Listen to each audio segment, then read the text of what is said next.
We're going to have tough debates, and we're in the midst of an election cycle right now, and all of us are going to have those tough debates.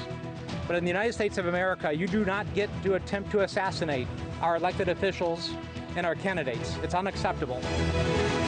NewsNation Now continues live from New York City on a Monday afternoon. I'm Connell, McShane, and let's take you back right off the bat this hour to Butler, Pennsylvania. You saw that bipartisan group of lawmakers at a news conference a short time ago as they investigate the assassination attempt on former President Donald Trump. NewsNation's Khalil is there in Butler and joins us once again. So it's been an interesting day watching all of this and then hearing from the lawmakers. What are we learning, Joe?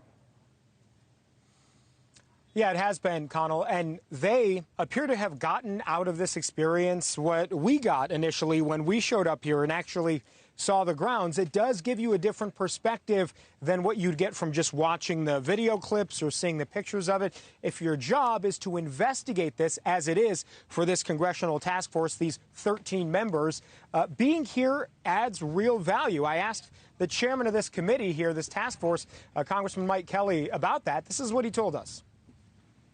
It's the difference between day and night.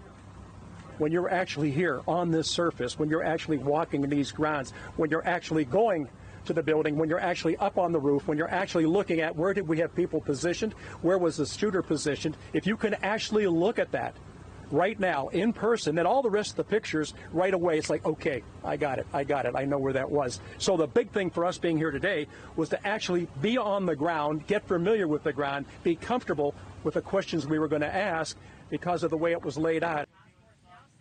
Now, Connell, they still obviously have a lot of questions they have not been able to answer. This work is going to continue. This is just the first time they're all here together.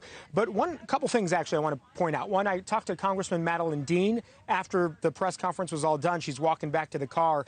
And I just asked her, Congresswoman, was it chilling to be up there on the roof and actually see from the vantage point of the shooter? And she said, absolutely. As somebody who does not often handle guns or doesn't know how to shoot a gun, she said, it was chilling to see just how close these buildings actually are. And that was the impression I came up with, too, when I first got here. So that was interesting. The other thing I just want to leave you with here is that there are a number of members of Congress outside of this committee who have made allegations that the FBI and the Secret Service are stonewalling the investigation. This committee that we just heard from sort of swatted that down. They said they've requested a lot of information from these entities. Some of that has already been provided. Other material they're still waiting for. But they did say if it gets to a point where they feel like the FBI or Secret Service is stonewalling, they're not going to be quiet about it. Well, the other thing, Joe, I'm thinking back to the story I think you had last week of those Secret Service agents, 5 of them who were reassigned or put on leave. What about that? Has that come up? What do we know about that? Because that speaks about doing something about it. Yeah, they didn't mention anything about that specifically, but we have heard about Secret Service wanting to police itself, hold itself accountable for this. The acting director of the Secret Service told Congress people are going to be relieved of their duties. People may be fired. This seems like the first step toward that accountability because it wasn't just 5. It's 4 service agents, but it's also the director of the Secret Service field office in Pittsburgh, which is about an hour from here, closest big city.